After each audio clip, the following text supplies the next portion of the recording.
What's up YouTube? I am your host, Anything Billy. On today's video, we're going to be replacing front brakes and rotors on this 2014 Toyota Sienna van. And if you do enjoy my content, please hit that subscribe button and that notification bell at the bottom of the page. So let's get started.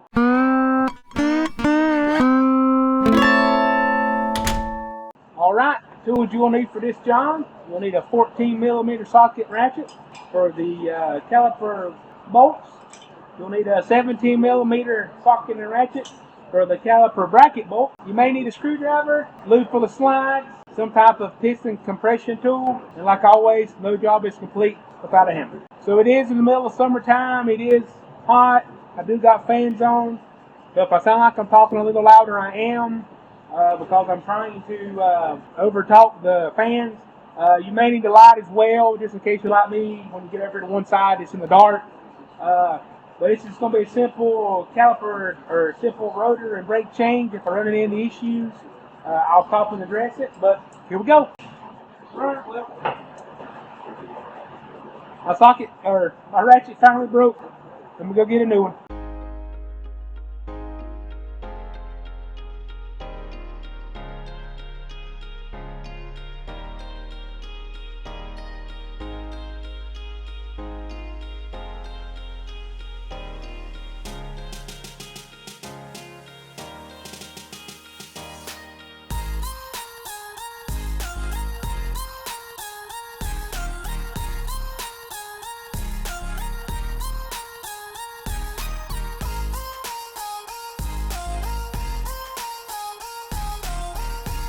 Alright, so I already cleaned the rotor off camera to make it faster. You do that to get all the shipping oil off of it, but you don't want to hit the brakes without all that oil on there. It'll just slide everything, mess everything up. And if you notice, I put a lug nut here on one of the studs, that way to keep this thing here sturdy. That way you don't be flopping around while you're trying to put everything back together. It makes it a whole lot easier, a whole lot time consuming too. I'll put all this back together, and then I'll take the hardware and all that off when I put the brakes on this.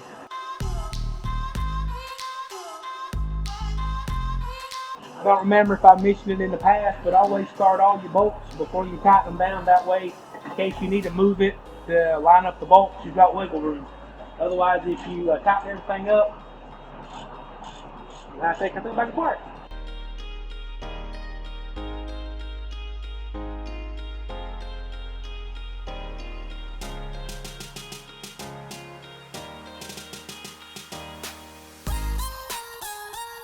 And yes, instead of 2 pieces, this comes with 4.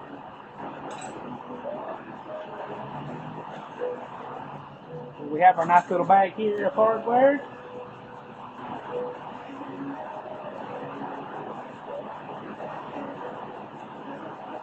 You can only put them in one way. So you can't put them in there like that. You can't put them in there like that. They'll only go in one way.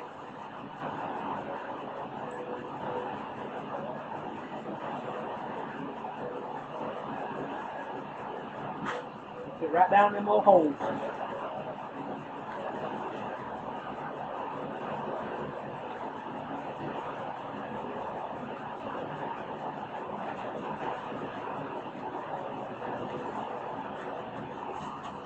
If you notice, they got these little clips on each side that'll clip on the caliper itself.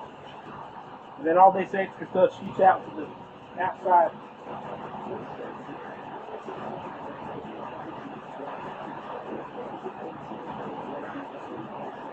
New hardware in.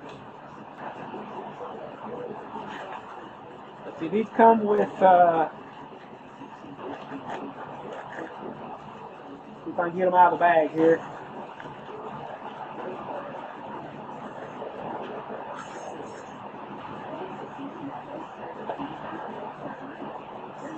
These come with little squillers you got to put on yourself.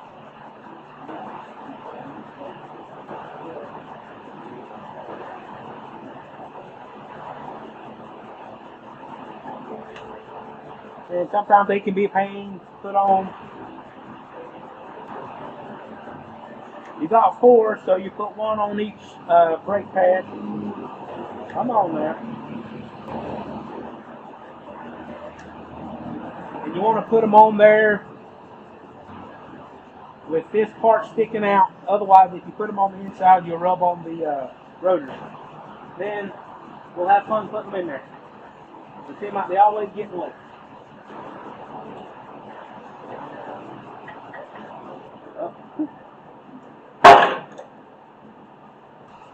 Thought it'd be harder than that, but nope. Same way with this side. Make sure it's pointed out on the smooth side, not the brake pad side.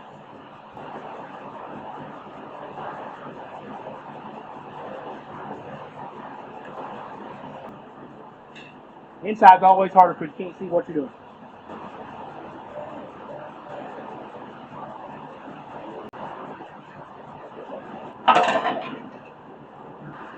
Well, you know what? I guess we'll put this on the bottom.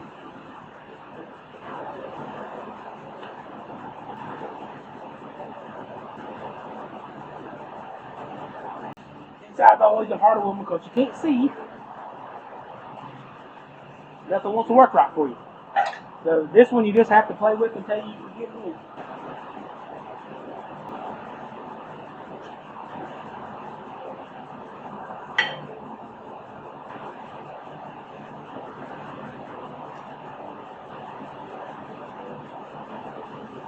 Alright.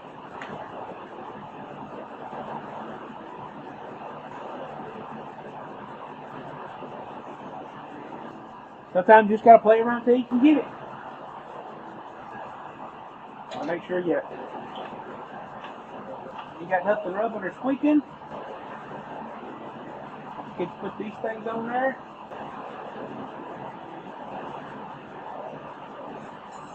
One's gonna face them down.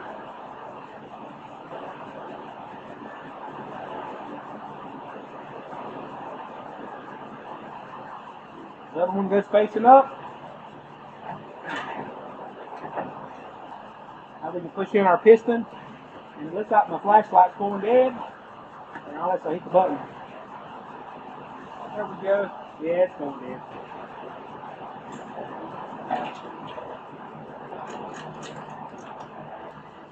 There's nothing y'all ain't seen before. Just take your piston compression tool and just slowly push in the piston. Or I should say pistons. This is two.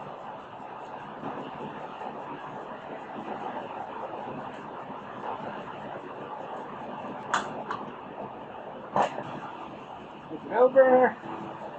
Oh, wait a minute. If I do anything else, I better check these slides. Good God. Yep, we'll need to redo the slides. Put some lubrication on the slides, they're dry. A little bit of ooze on it. A bit of lubrication.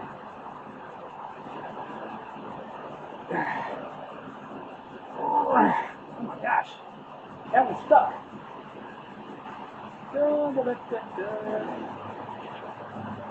Well, you can take your straight screwdriver and just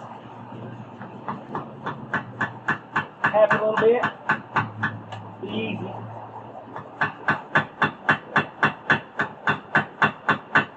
Wow. That was in there.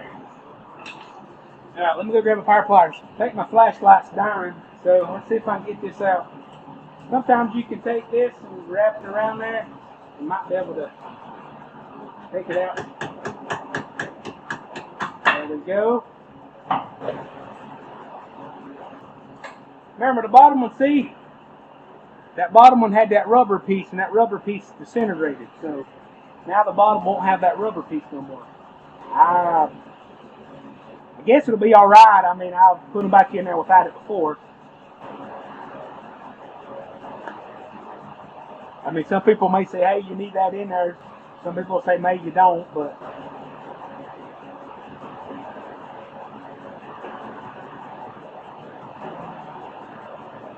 it really doesn't hurt anything because it still goes in and out there like it would. So you wanna, yep, my flashlight went out. You wanna lubricate them up real good. Because if these things don't move like they're supposed to, it could make these wire a little different. Alright, so now we're ready to put this back on here.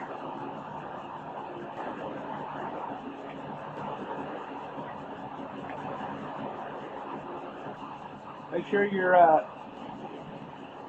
brake line is where it needs to be. I was working on one the other day, doing a tire rotation on it, and somebody had that in a knot.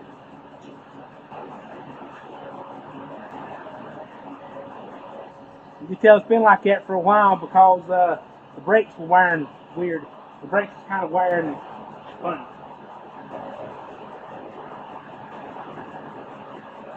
Sure wasn't wearing like they were supposed to.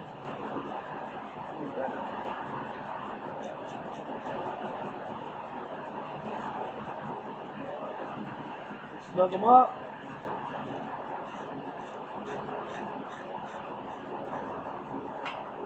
See how these are moving? Take your power pliers and just kind of hold them.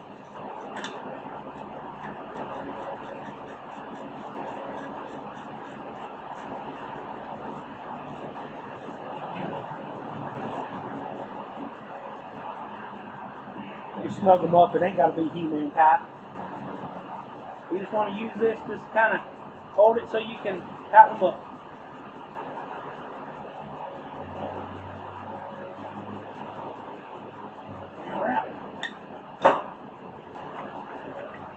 Don't forget to take your lug nut back off.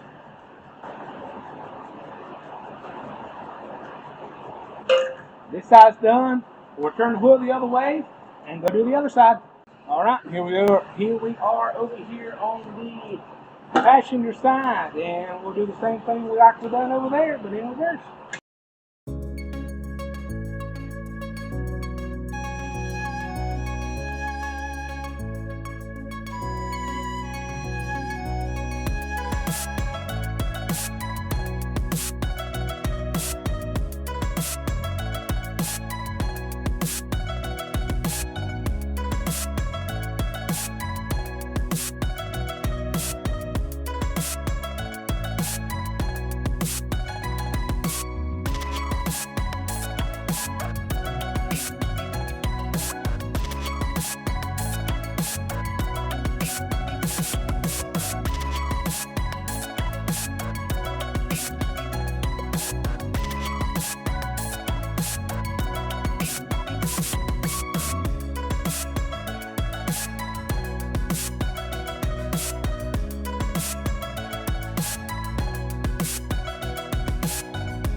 All right, there you go.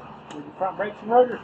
All thing left to do is put the wheels and tires on it, torque them down, put the brake cap reservoir back on, and take it for a test drive.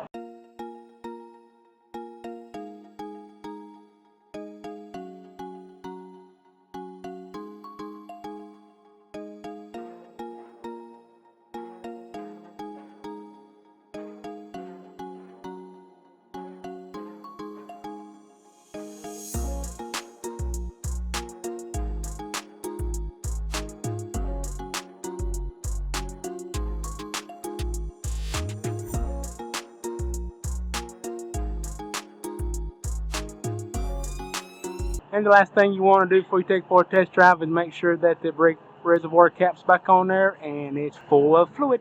Alright, welcome back to another test drive on this 2014 Sienna Toyota van. First thing you want to do after you get washed up, pump the brakes to make sure you get a good pedal. Don't want to drive it out of the garage and not have a brake pedal. After you get a firm pedal, you want to start it up. Press the pedal a few more times just to make sure it feels good. Buckle up for safety, and let's back it out of the garage. As you're backing it out, just continue to apply the brakes. We put new brakes and rotors on there, so they may smell and make a noise because they're new, but it should go away after a little while, and then we'll just head out for the test drive. Alright, so now while we're out here on the test drive, you want to listen for any squeaks, squeals, see if you feel any vibrations, because now that we'll put new rotors on there, there shouldn't be any vibration in the steering wheel, unless there's another problem. That may be the tires out of balance. Now this thing is going to give me a little bit of road noise because the tires are about wore out. The tires has been overinflated, so the inside of the tires are about bald and the outside are still good. So you let all the air back down where they're supposed to be. Try to even out the wear until they can get in some new ones. But so far, smooth. I tell you what, this Toyota van has got some power. I mean, I'm 0 to 50 in no time. That's crazy. Big old van like this. I know it's got a V6 in it, but man, this thing gets down the road. I think about buying me one of these if I ever get any grandkids. It does got a little bit of sound like a road noise, but like I said, the tires are about shot on. As I pull onto the road to the shop zone, I want to thank everybody for watching this video. I hope it's educational. I hope you get something out of it. And if you enjoyed this video, check out this video here on the screen. And I'll see you next time. Bye now.